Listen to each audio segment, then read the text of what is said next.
Today's plan is to fix a bunch of issues with my NB track car. There's a big list here. It's not all fairy tales and magic here at the BEAVIS Motorsport HQ. Let's be honest, the last time I took the NB track car out to Winton a few months ago, it all went really great.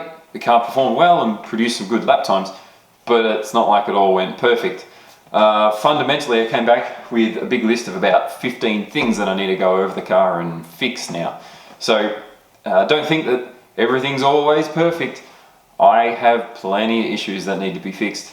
Unfortunately, they're pretty considerable big list, but luckily none of them are catastrophic. It's all just little stuff to try and, well, keep the car happy. Included on that list is things such as a damaged rear brake line. Also, the brake fluid probably needs flushing. There's a few sensors that are doing some weird things. There's a minor coolant leak. The splitter mount got damaged because I had a bit of an off-track excursion.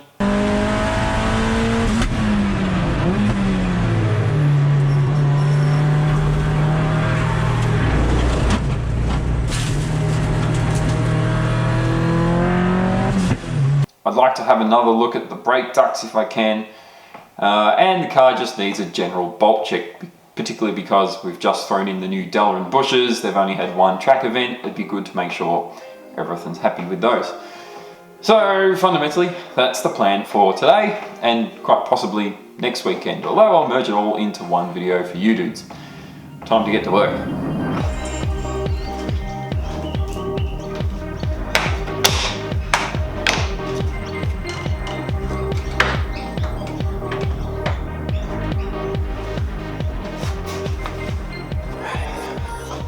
So in general, thankfully, things are all working pretty well under here, which is good because this is the spicy end of the car.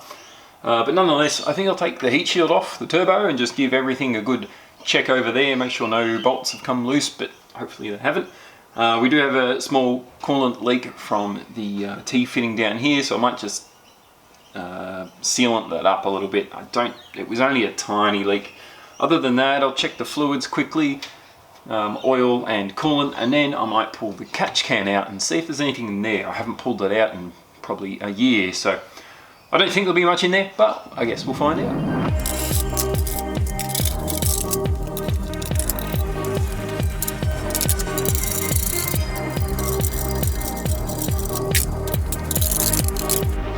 And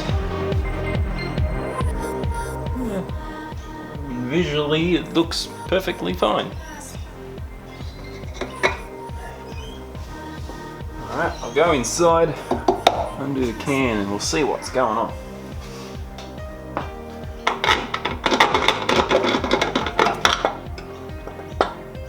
Alright, so in the bottom here I've got a plug, a little bit of ethanol fuel vapor. The can's doing its job, keeping this stuff out of the engine. Yeah, I'm assuming it's just the fuel and the oil foaming into this grossness. It smells very much like ethanol, so mostly fuel, I think. Alright, well, I just gave it a quick spray out with some degreaser just to kind of get rid of the grime. It didn't have a lot in there anyway, thankfully, but now she's nice and clean. We can throw the bottom cap back on and the top lid. Filter thingy, throw it back on the car. So just looking for any obvious signs of issues, a loose bolt, any leaks. Make sure this exhaust gasket between the turbo and the dump piece here isn't leaking and there's no sort of soot, which it doesn't look to be. There is some cobwebs here, so that spider will have a bad day next time this engine heats up. But otherwise, it all looks okay. Looks like the locks on my studs and things are all working for the nuts. Oil and coolant lines are clean and dry, so there's no leaks there. Hopefully What I did notice, this one bolt here has a little bit of wiggle in it, so I might take a look at that. That's the only one that doesn't have any Resbond sealant on it or thread lock on it. Yeah, we'll pull that one off and have a squeeze.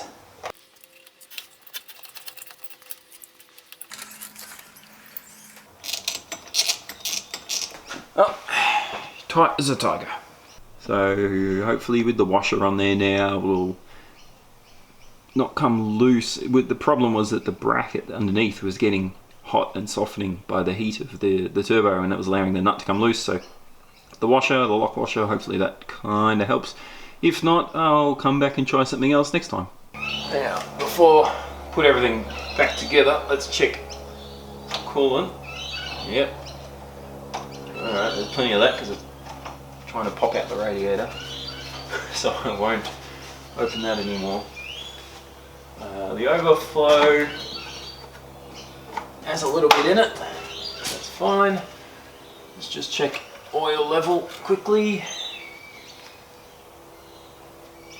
The oil in this car really gets black. It always stays golden because you change it so frequently. It does very little miles per oil change, I suppose you'd say,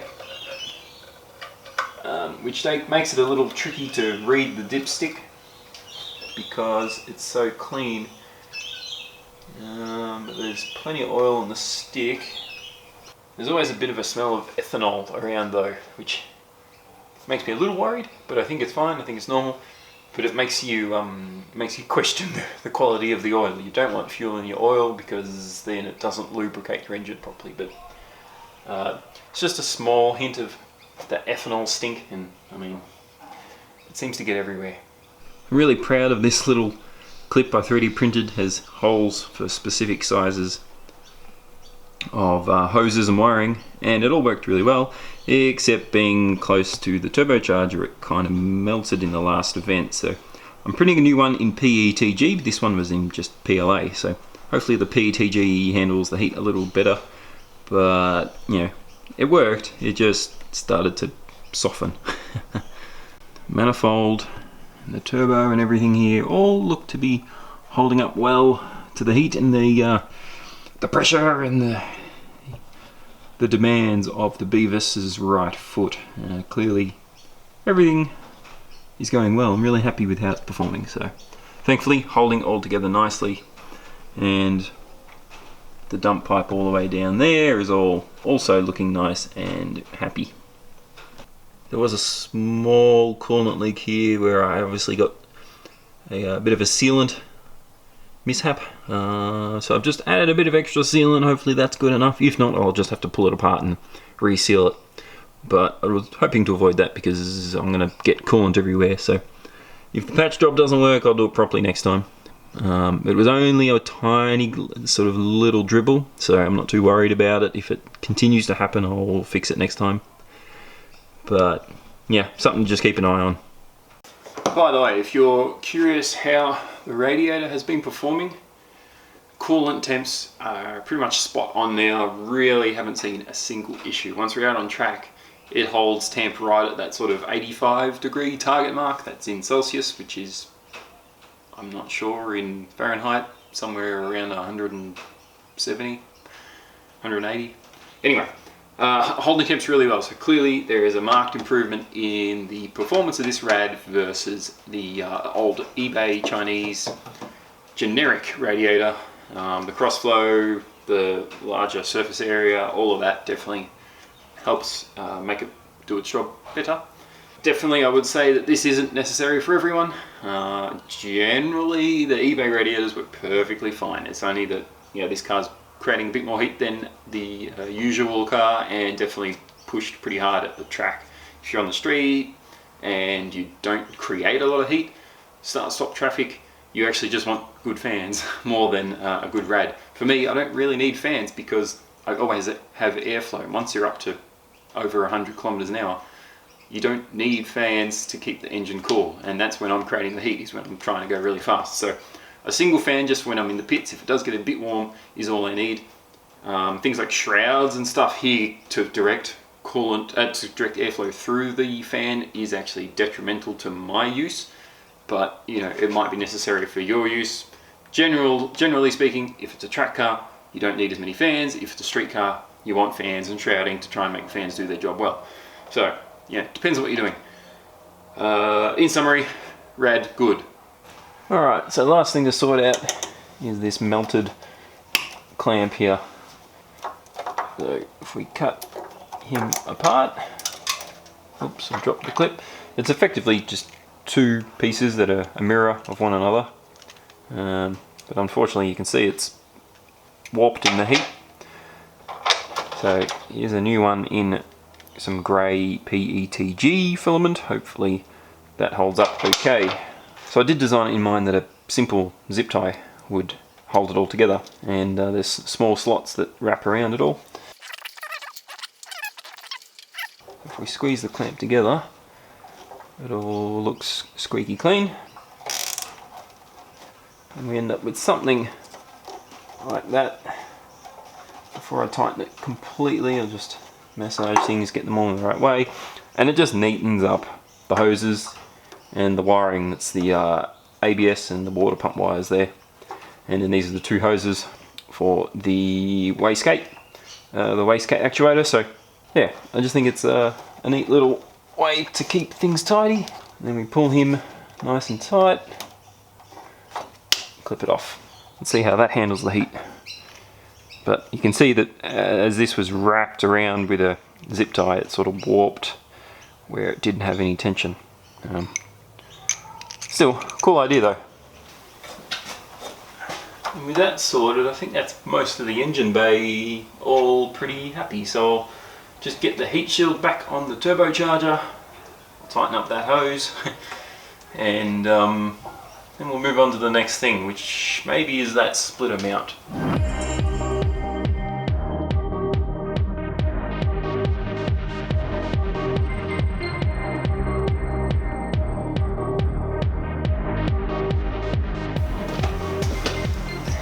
Quickly pull the bumper off, and then we're going to have a look at that splitter mount, because I heard it a little at Winton last month.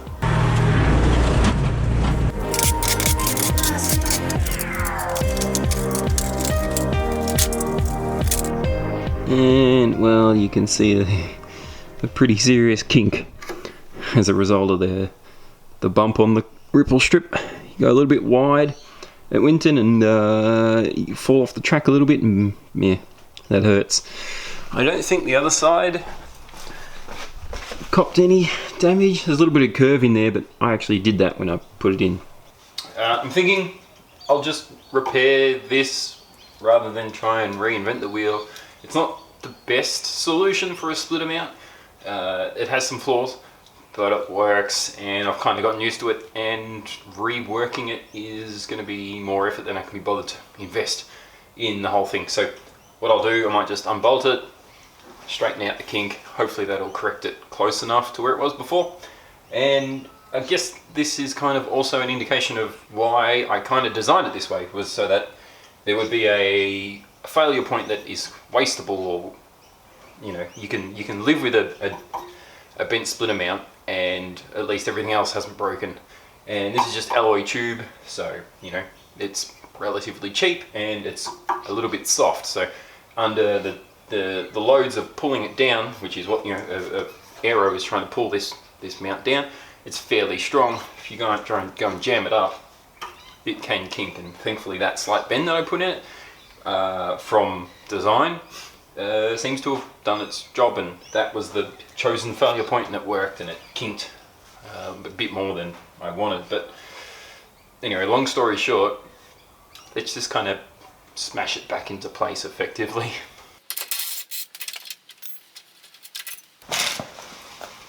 Not supposed to be there. Well, it's kind of straightened up. There's still a kink in there, but at least it fits better now. I also welded up the main failure bend point, just because, you know, you don't want it to suddenly fail on track. At least the extra weld will prevent any, I don't know, fatiguing, I suppose you'd say. I'm no pro alloy welder, but you know, it is what it is. So hopefully that'll all sort of line up now and it'll bolt back on straight and happy. And hopefully the splitter sits where it should again, because it was raised up effectively because this was kinked. The mount point at the bottom here had sort of lifted, and so the driver's side of the splitter was higher than it should be. It all made things a little bit whack, so this should square it all up. Next step is to give everything a bit of a once over, make sure it's all happy. We've obviously got relatively new brakes and relatively new suspension bushes, so I want to make sure the brakes are all tight and done up nicely and know that there's no leaks, and also check that the suspension arms are all nice and tight, the bolts are all done up, and you know, everything's generally in good order. Let's start with these brake calipers. And what I'm looking for here, I'm looking at pad depth, making sure I've got enough pad, checking for any obvious leaks. Can't see anything, just feeling around for any greasy or wet spots. I check the rotors. Thankfully there's zero signs of cracking. There's a little bit of, I guess you'd say, radial scoring, but nothing like I can run my finger along there. It doesn't feel terrible. Definitely no cracking or issues there. There's no big significant lips or scores in the rotor, so they seem to be performing okay, holding up to the heat much better than the old stuff was. And in general, it all looks okay. I'll give it a bit of a quick clean. I lost one of these bleed nipples somewhere out on the track. I don't know how. I guess it just popped off with all the heat on the other side. So I've replaced that with just some aftermarket one I had lying around. That's a bit of a bummer. But everything else on this side is looking pretty good. Other than the brakes, suspension's all looking okay. I can't feel any obvious weird things, I suppose you'd say, and all the bolts seem to be nice and tight. All nuts and bolts are good. The only other issue that I've got down here is the steering ball joint boot. There is basically, it gets cooked from the brake rotor and then goes brittle and hard and cracks, and you can see it's all pretty manky.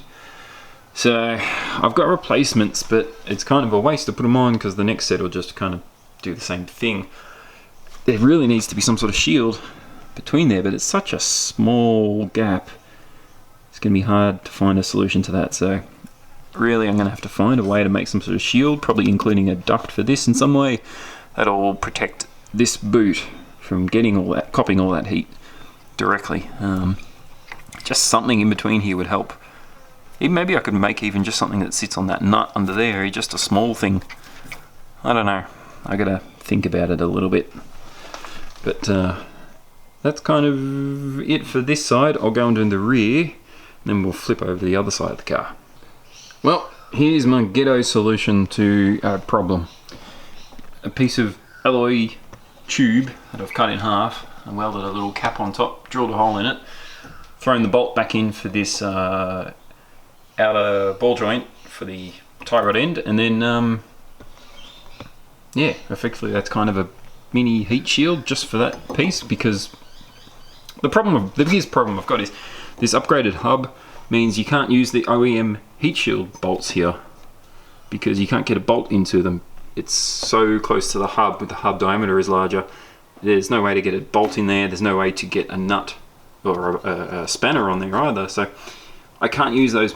I'd have to perhaps I could drill new holes and tap new holes in the hub or somewhere or something, but I don't know. Fundamentally, it's actually kind of tricky to mount a heat shield onto here.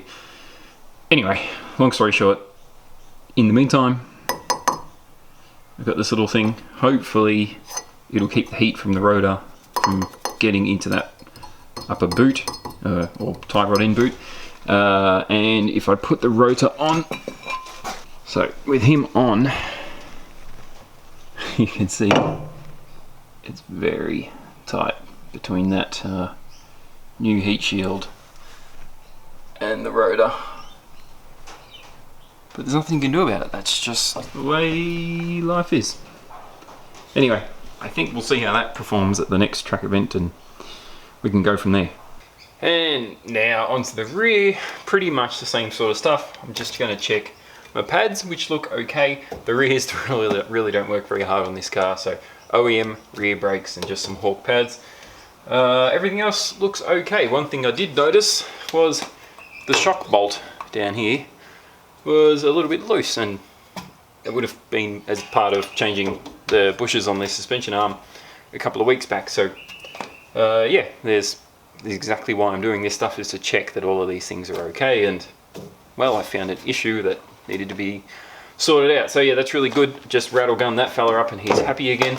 I'll just check the other bolts quickly now as well for the suspension, but everything in the rear here looks pretty good. I might just quickly scoot underneath the car and have a look for, you know, gearbox and exhaust issues, but shouldn't be any problems there.